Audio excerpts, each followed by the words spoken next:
Alors, un autre exercice qui utilise des polynômes irréductibles, alors, ces exercices sont généralement sur Q, parce que bon, sur Q, on a suffisamment de polynômes irréductibles, on en a à tout degré. Sur R, c'est déjà nettement moins intéressant. Sur C, alors encore moins. Et sur FP, bah, il y a des polynômes irréductibles, mais là, c'est un peu à vos risques et périls, parce que bon, FP, généralement, c'est plus difficile. Bon, pour l'agrég externe, c'est complètement dans le programme, mais bon, pour l'agrég interne, un petit peu moins. Alors, allons-y sur cet exercice. Vous avez, on suppose qu'on a M, une matrice à coefficient dans Q, avec M cube moins 5in, d'accord, on est de taille n, puissance m, pour un certain m, est égal à 0. Voilà. Et il faut montrer que 3 divise n, et que le polynôme caractéristique de m, c'est x3 moins 5 puissance n sur 3. Alors tout d'abord, x3 moins 5 est irréductible sur Q. Pourquoi? Parce qu'il est 5 Eisenstein, donc il est irréductible sur Z, et donc irréductible sur Q. Ça se passe en deux temps. Maintenant, si j'appelle donc P ce polynôme, P puissance M annule grand M, voilà, on a ça, ce qui veut dire que le polynôme minimal de grand M divise P puissance M. Mais comme P est irréductible et que mu indice M, comme la matrice est à coefficient dans Q, mu, forcément, il est dans Q de x, et Q de x est factoriel, donc il n'y a qu'un seul polynôme ici dans la décomposition, puisqu'il divise Pm, il n'y a qu'un seul polynôme dans la décomposition de mu m.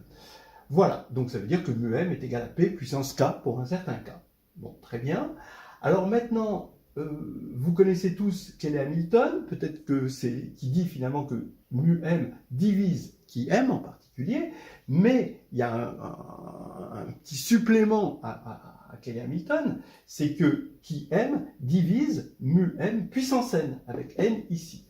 Donc ça, c'est vous allez trouver par exemple la preuve dans le livre de Mansuy et Mnaïmé. C'est très élégant, et puis ça commence à être assez connu, ce truc-là. Je pourrais faire une petite preuve très, très facile. Je l'ai déjà faite en vidéo, mais je peux la refaire. Voilà. Donc ça veut dire, comme mu m, c'est un p puissance k, ici vous allez avoir que qui m divise p puissance kn. Donc encore une fois, comme qui m est un coefficient dans Q, par factorialité de Q de x, qui m ne va avoir que p comme diviseur irréductible, et qui m est égal à p puissance s. Mais comme qui m est égal à p puissance s, maintenant c'est facile de connaître s, puisque qui m est de degré n, parce qu'on est en taille n, et p est de degré 3, ici, donc ce qui fait que s, c'est n sur 3, en particulier, on voit que 3 divise n. Voilà, c'est fini. Et maintenant, pour ceux qui veulent des petites précisions, je vais en donner. Attention, je dirais que en général, dès qu'on a une équation matricielle de type P de M égale 0, avec P un polynôme, on peut décomposer P en irréductible, en puissance d'irréductible, et se ramener à des problèmes de ce type-là. Donc ça vaut le coup, parce que c'est très très général comme méthode. C'est pas juste un one-shot exercice. C'est un truc, dès qu'on a un polynôme qui annule m et qu'on cherche une équation polynomiale, eh bien il y a l'm des noyaux qui nous dit qu'il suffit de décomposer en pi puissance ki, avec pi irréductible sur le corps. Et donc on se ramène à des équations de ce type-là, et sur lesquelles on peut dire des choses, et même plus encore si on a la matrice compagnon. Voilà. Et alors si on a le théorème de Frobenius, là on est les rois du blues.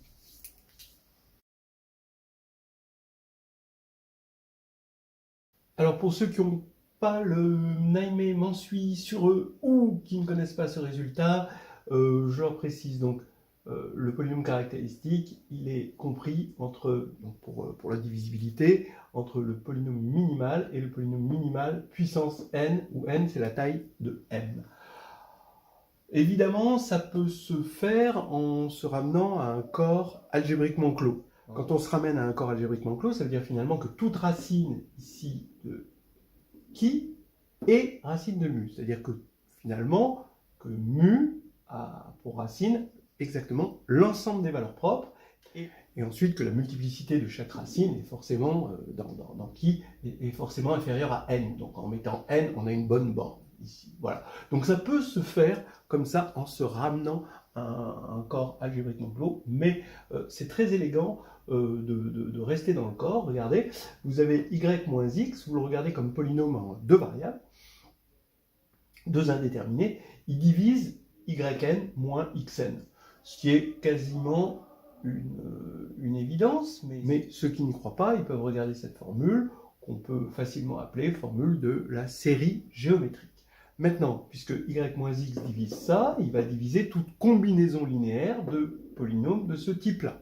Et je vais prendre P égale le polynôme en T, somme des AK, TK, et je vais regarder la combinaison linéaire pour ici K, n égale K, hein, avec AK, et ça va faire que y moins x va diviser P de y moins P de x, hein, donc finalement pour tout polynôme à un coefficient dans K. Bon, donc déjà, ça, on aurait pu en être convaincu dès le départ, mais en voilà la preuve. Maintenant, du coup, j'écris P de y moins P de x égale y moins x, facteur d'un certain polynôme.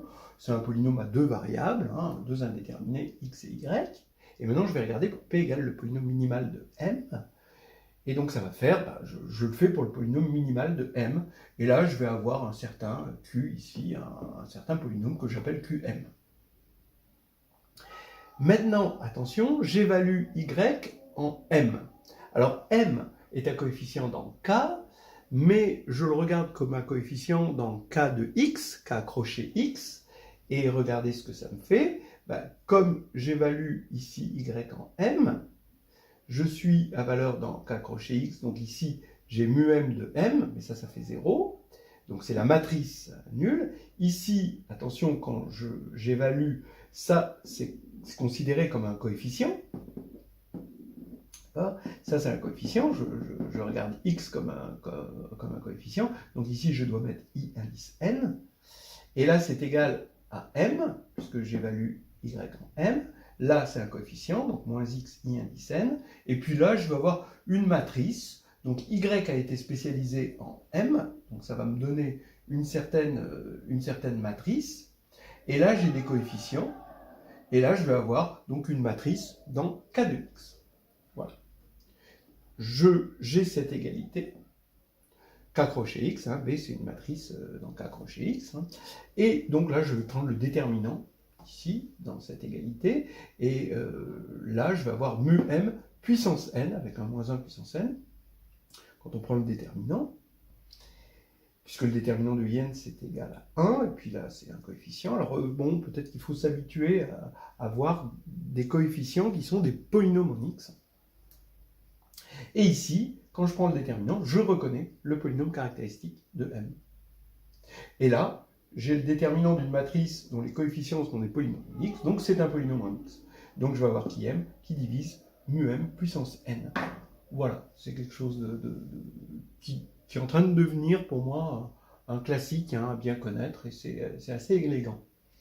Voilà, ça fait qu'on a terminé cet exercice qui utilisait des polynômes irréductibles.